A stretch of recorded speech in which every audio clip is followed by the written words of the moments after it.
कक्षा 6 की इतिहास की पाठ्यपुस्तक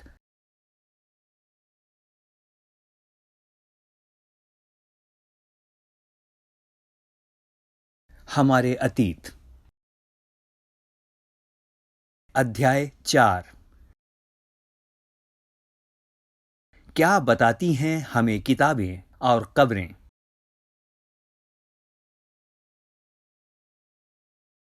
खामोश प्रहरी। कहानी महापाषाणों की। अगले पृष्ठ के चित्रों को देखो।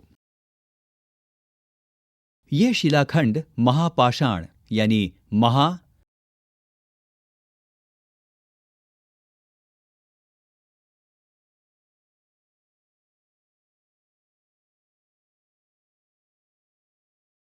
बड़ा और पाषाण और पत्थर नाम से जाने जाते थे। ये पत्थर दफन करने की जगह पर लोगों द्वारा बड़े करीने से लगाए गए थे।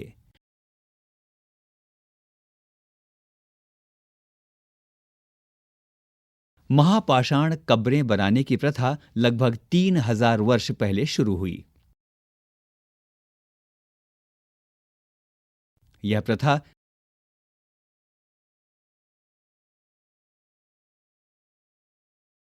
दक्कन, दक्षिण भारत, उत्तर पूर्वी भारत और कश्मीर में प्रचलित थी।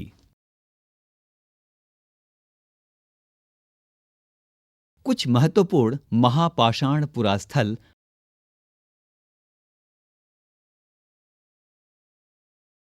मानचित्र 2 में दिखाए गए हैं।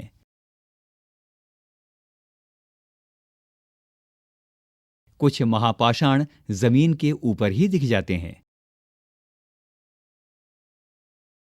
कुछ महापाषाण जमीन के भीतर भी होते हैं। पृष्ठ संख्या 40।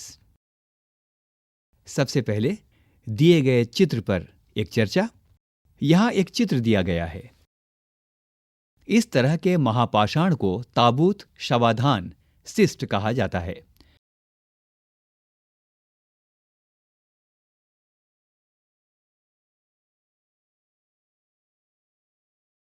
यहां दिखाए गए सिस्ट में एक पोर्ट होल या बड़ा सुराख है जो शायद पत्थरों से बने हुए कमरे में जाने का रास्ता था। चित्र 2। इस समय इसके वर्णन को देख लें। इस पृष्ठ पर बाईं ओर 2 चित्र हैं जो महापाषाण कब्रों से मिले लोहे के सामान हैं। बाईं ओर घोड़े के लिए सामान, नीचे बाईं ओर कुल्हाड़ियां और सबसे नीचे एक कटार का चित्र दिया गया है। अब आइए पाठ में चलें। कई बार पुरातत्वविदों को गोलाकार सजाए हुए पत्थर मिलते हैं।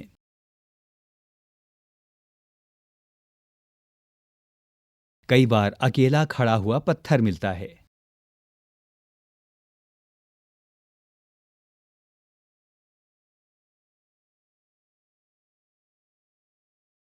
यही एकमात्र प्रमाण हैं जो जमीन के नीचे कब्रों को दर्शाते हैं।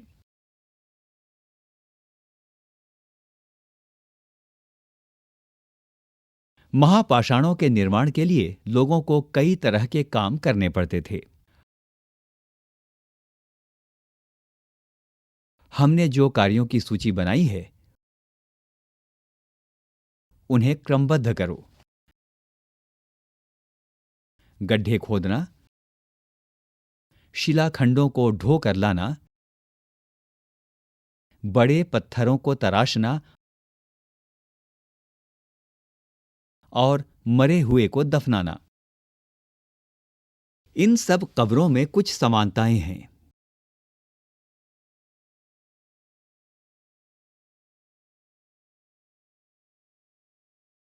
सामान्यतः मृतकों को खास किस्म के मिट्टी के बर्तनों के साथ दफनाया जाता था,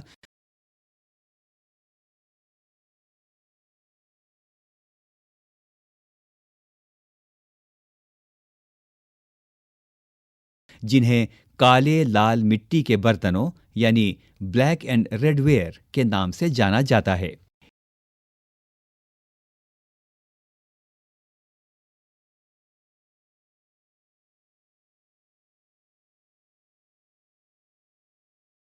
इनके साथ ही मिले हैं लोहे के औजार और हथियार।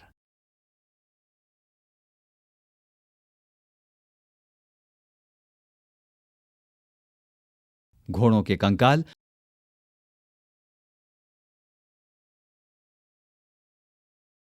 और सामान तथा पत्थर और सोने के गहने।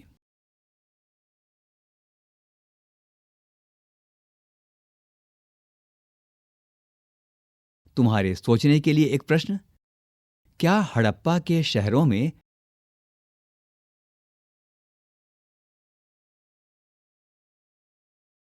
लोहे का प्रयोग होता था?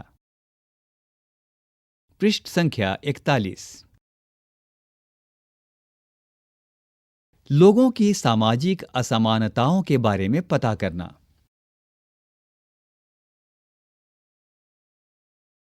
पुरातत्वविद यह मानते हैं कि कंकाल के साथ पाई गई चीजें मरे हुए व्यक्ति की ही रही होंगी।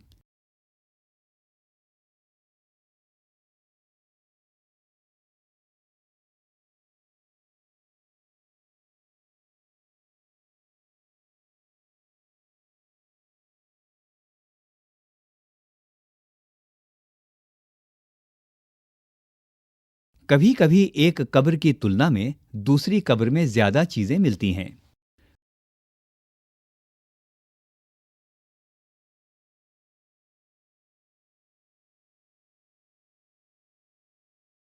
मानचित्र 2 पर, जो पृष्ठ 13 में दिया गया है, ब्रह्मगिरी को खोजो।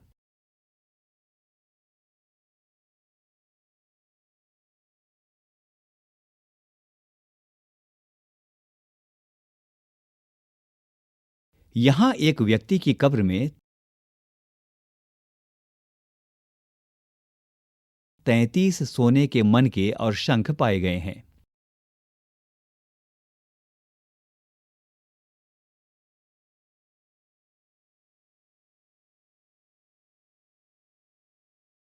दूसरे कंकालों के पास सिर्फ कुछ मिट्टी के बर्तन ही पाए गए। यह दफनाए गए लोगों की सामाजिक स्थिति में भिन्नता को दर्शाता है। कुछ लोग अमीर थे तो कुछ लोग गरीब। कुछ लोग सरदार थे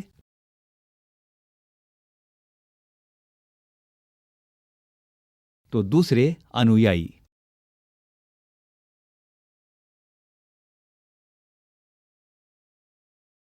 क्या कुछ कब्रगाहें खास परिवारों के लिए थीं?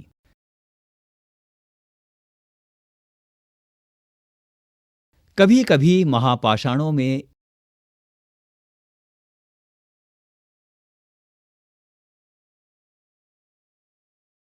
एक से अधिक कंकाल मिले हैं।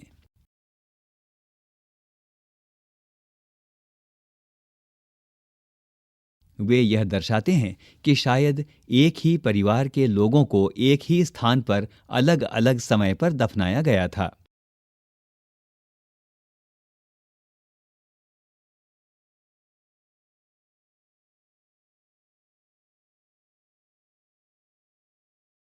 बाद में मरने वाले लोगों को पोर्ट होल के रास्ते कब्रों में लाकर दफनाया जाता था।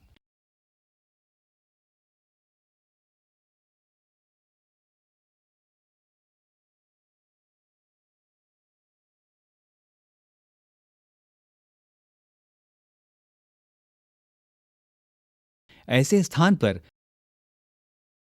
गोलाकार लगाए गए पत्थर या चट्टान चिन्हों का काम करते थे।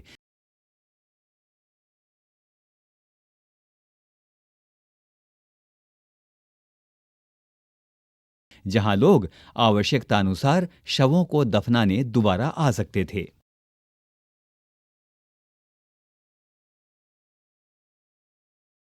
इनाम गांव के एक विशिष्ट व्यक्ति की कब्र।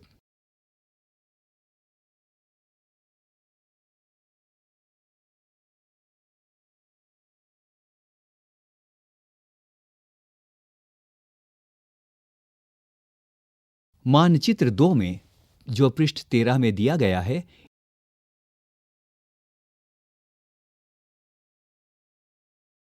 इनाम गांव को खोजो। यह भीमा की सहायक नदी घोड़ के किनारे एक जगह है।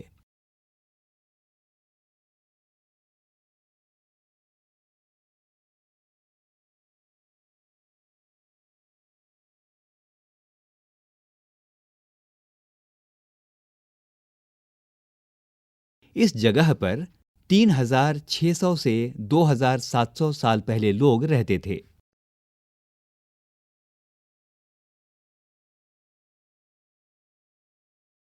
यहां वयस्क लोगों को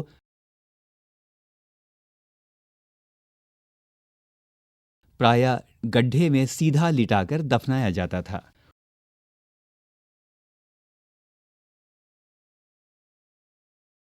उनका सिर उत्तर की ओर होता था। कई बार उन्हें घर के अंदर ही दफनाया जाता था।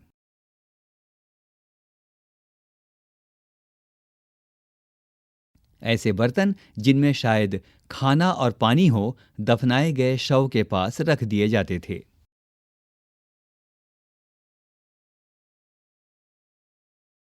एक आदमी को 5 कमरों वाले मकान के आंगन में 4 पैरों वाले मिट्टी के एक बड़े से संदूक में दफनाया गया था।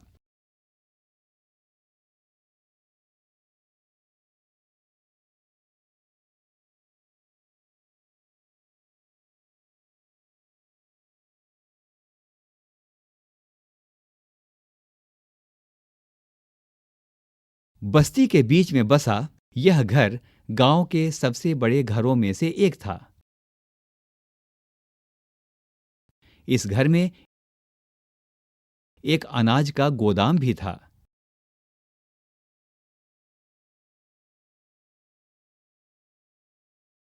शव के पैर मुड़े हुए थे।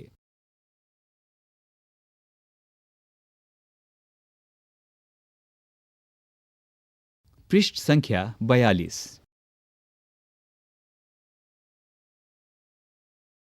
तुम्हारे सोचने के लिए, क्या तुम्हें लगता है कि यह किसी सरदार का शव था?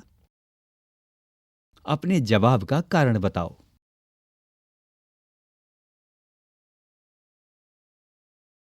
क्या बताते हैं हमें कंकालों के अध्ययन?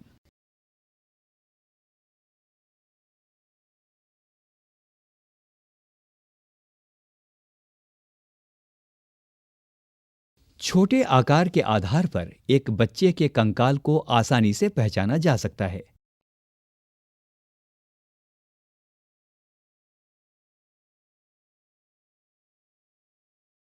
लेकिन एक बच्चे और बच्ची के कंकाल के बीच कोई बड़ा फर्क नहीं होता। क्या हम यह पता लगा सकते हैं कि कंकाल किसी पुरुष का था या स्त्री का? कभी कभी लोग कंकाल के साथ मिले सामानों के आधार पर इसका अंदाजा लगाते हैं।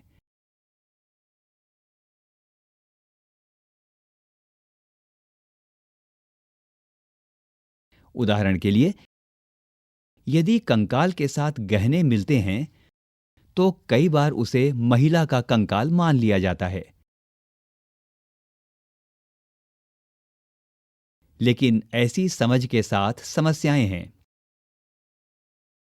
क्योंकि अक्सर पुरुष भी आभूषण पहनते थे। कंकाल का लिंग पहचानने का बेहतर तरीका उसकी हईस त्रयों की जांच है।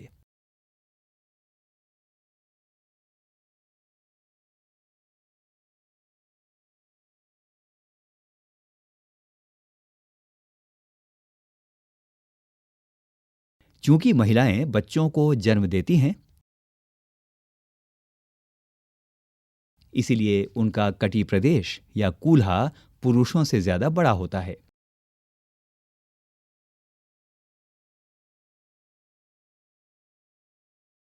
ये समझ कंकालों के आधुनिक अध्ययन पर आधारित है। आज से लगभग 2000 साल पहले चरक नाम के प्रसिद्ध वैद्य हुए थे।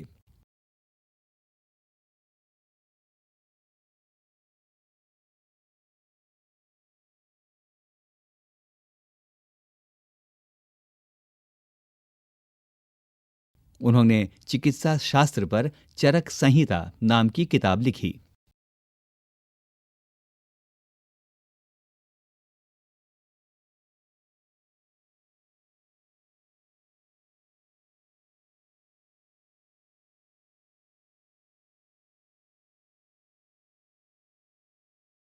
वे कहते हैं कि मनुष्य के शरीर में 360 हई स्त्रियां होती हैं।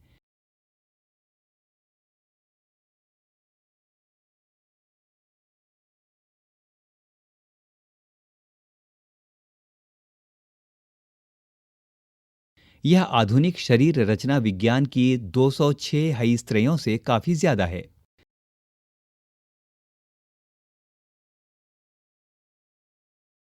संभवतः चरक ने अपनी गिनती में दांत, हई स्त्रियों के जोड़ और कार्टिलेज को जोड़कर यह संख्या बताई थी।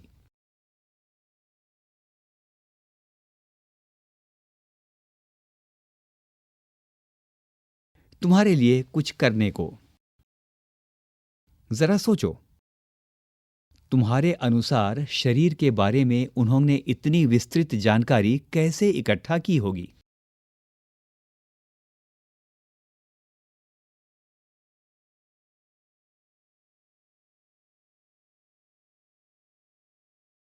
इनाम गांव के लोगों के काम धंधे।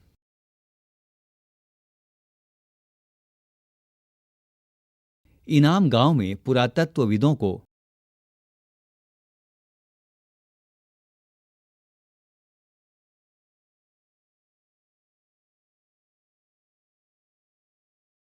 गेहूं, जौ,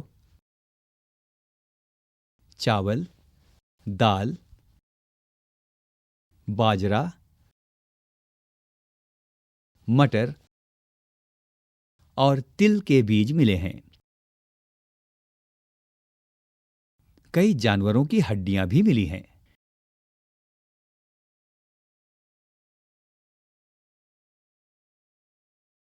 कई हड्डियों पर काटने के निशान से यह अंदाजा होता है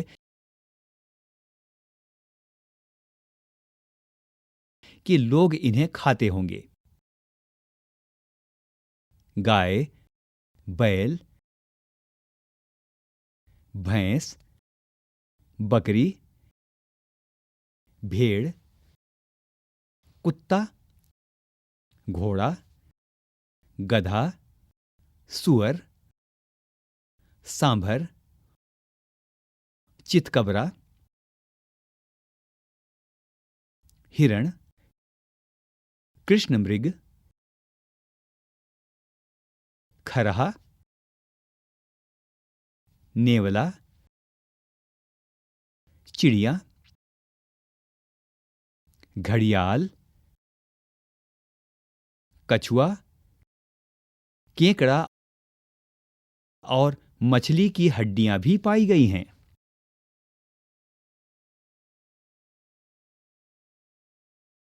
ऐसे साक्ष्य मिले हैं कि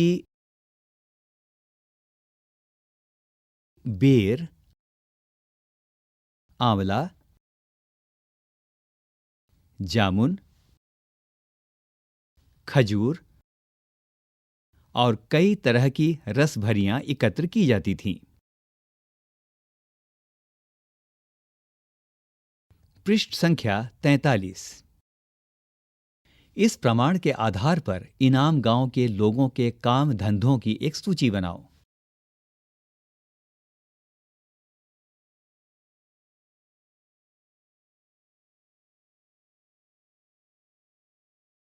अन्यत्र यहां एक चित्र दिया गया है जिसमें चीन में व्यवहार में लाने वाली पांडुलिपि का चित्र है।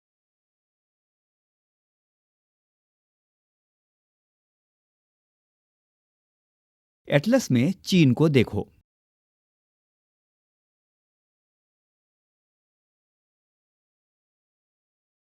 लगभग 3500 साल पहले हम यहाँ की लेखन कला के सबसे पुराने उदाहरण पाते हैं।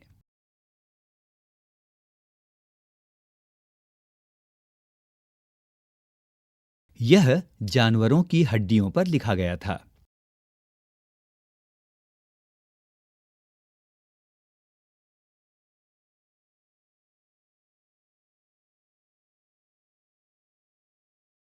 इन्हें भविष्यवाणी करने वाली हड्डियां कहा जाता है।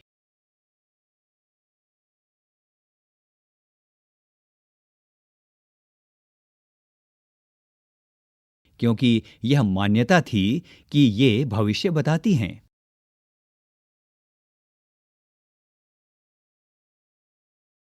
राजा लोग लिपिकारों से इन हड्डियों पर सवाल लिखवाते थे।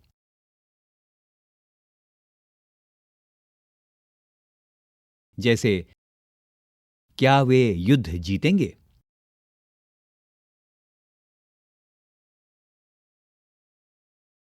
क्या फसलें अच्छी होंगी?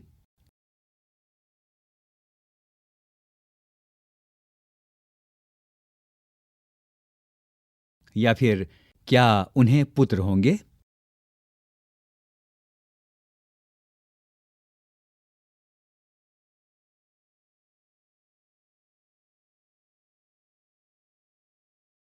फिर इन हड्डियों को आग में डाल दिया जाता था, जहां इनमें गर्मी से चटक कर दरारें पड़ जाती थीं।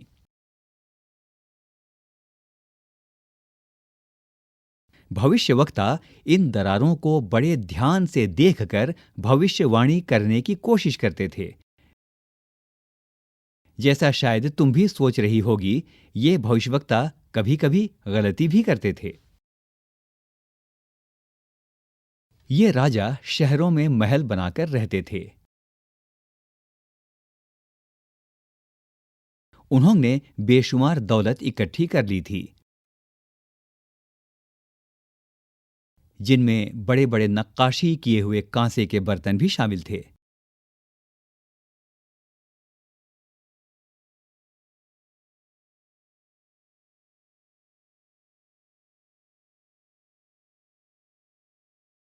लेकिन वे लोहे का इस्तेमाल करना नहीं जानते थे।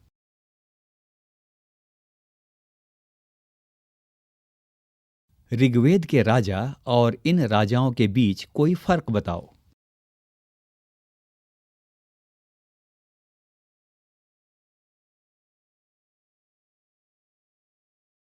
उपयोगी शब्द।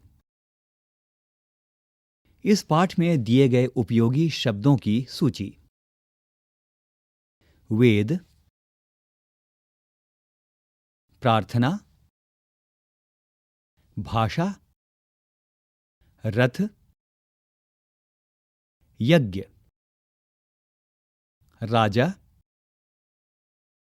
दास,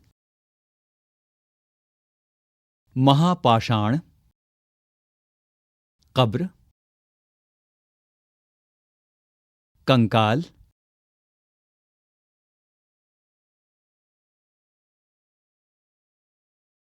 लोहा। कल्पना करो कि तुम 3000 वर्ष पहले के इनाम गांव में रहती हो।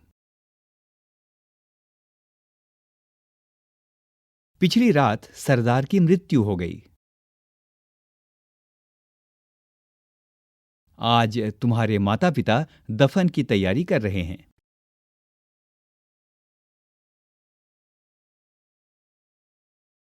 यह बताते हुए सारे दृश्य का वर्णन करो कि अंतिम संस्कार के लिए कैसे भोजन तैयार किया जा रहा है। तुम्हें क्या लगता है, खाने में क्या दिया जाएगा?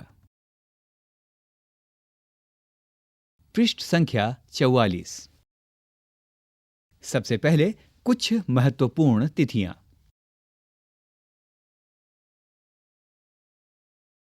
वेदों की रचना का प्रारंभ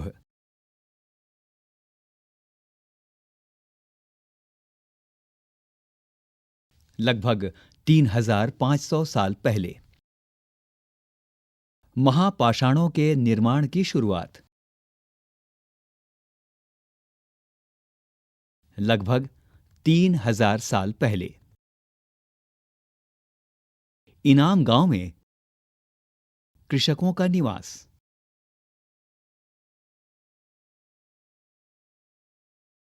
लगभग 3600 से 2700 साल पहले। वैद्य चरक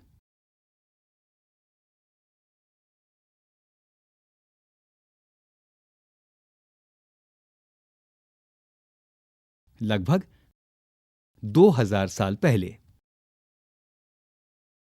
आओ याद करें।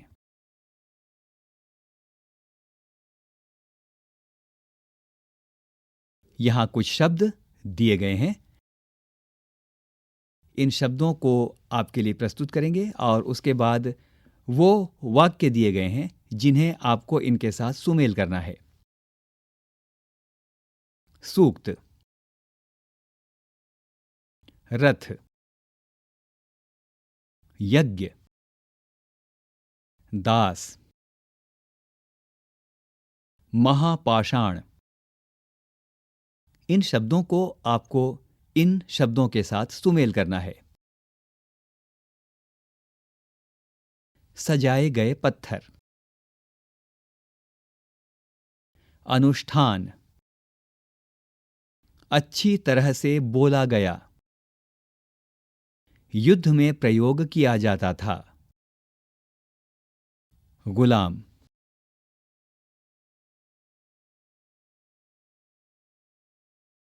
2 वाक्यों को पूरा करो।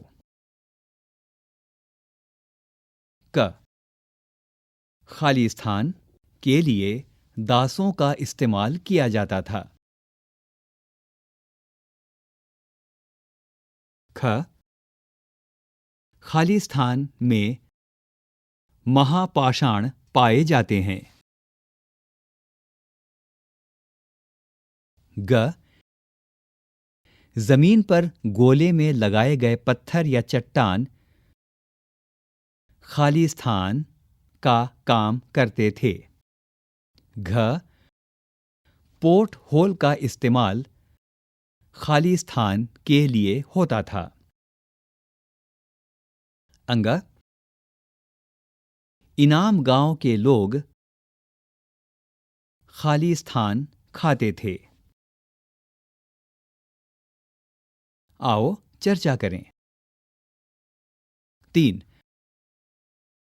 आज हम जो किताबें पढ़ते हैं वे ऋग्वेद से कैसे भिन्न हैं?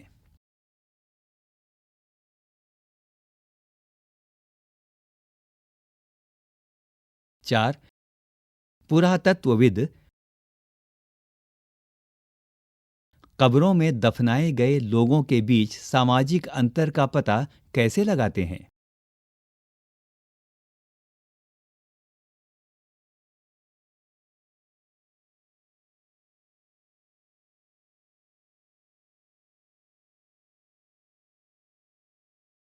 5 एक राजा का जीवन दास या दासी के जीवन से कैसे भिन्न होता था?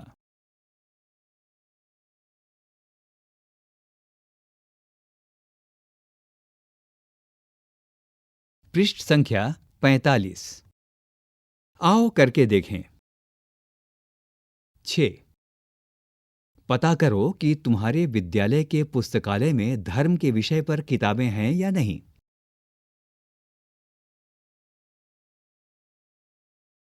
उस संग्रह से किन्हीं 5 पुस्तकों का नाम बताओ।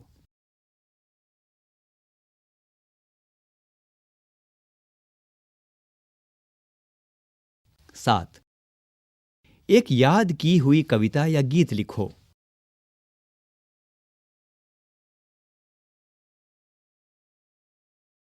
तुमने उस कविता या गीत को सुनकर याद किया था या पढ़कर। 8. ऋग्वेद में लोगों का वर्गीकरण उनके कार्य या उनकी भाषा के आधार पर किया जाता है।